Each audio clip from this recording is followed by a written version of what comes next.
We begin at the White House, where anticipation is building as President Donald Trump prepares to unveil sweeping tariffs on what he calls Liberation Day on April 2nd, promising to be lenient and protect reliance of American industries on foreign goods.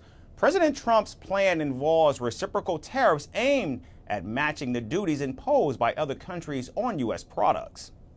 No, we're going to make it all countries, and we're going to make it very lenient. I think people are going to be very surprised. It'll be, in many cases, less than the tariff that they've been charging us for decades.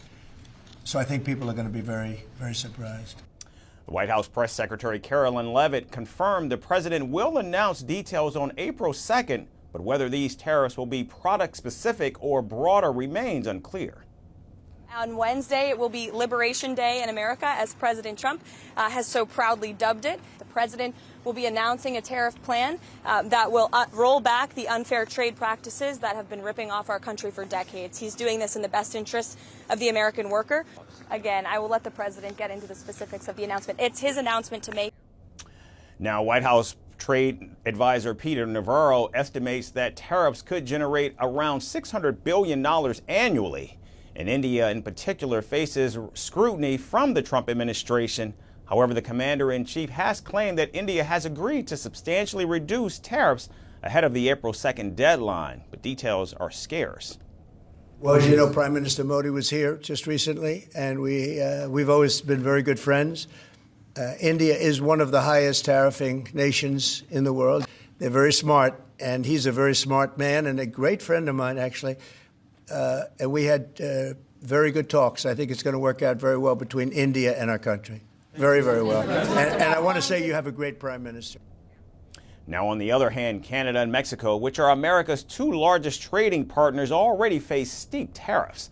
In fact, last month, President Trump implemented a partial month-long delay of his 25% tariffs on both countries. And in retaliation, Canada implemented counter tariffs on American goods targeting steel, aluminum, and other imports. Now, the Trump administration also narrowed down on steel and aluminum imports from the European Union and placed 25% tariffs on those items as well. The European Union then announced retaliatory measures worth $28 billion, but delayed enforcement until mid-April. Now, tariffs on Chinese imports have also not been spared. In February, the Trump administration enacted 10% tariffs on all Chinese imports and doubled them to 20% in March. Now, in retaliation, China imposed tariffs of up to 15% on American goods, including coal, LNG, and crude oil. As President Trump's Liberation Day draws near, businesses brace for turbulence.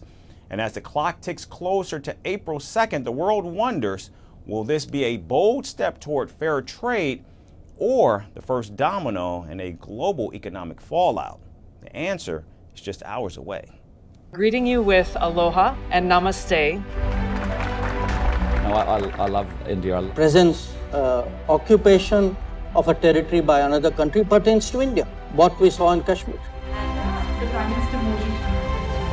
How do you see Trump's America? Yes, the current administration behaves differently from the previous administration.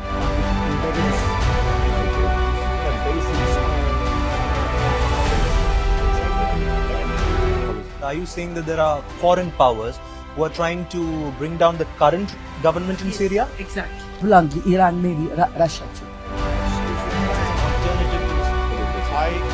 Prime Minister Modi committed to South-South, cooperation.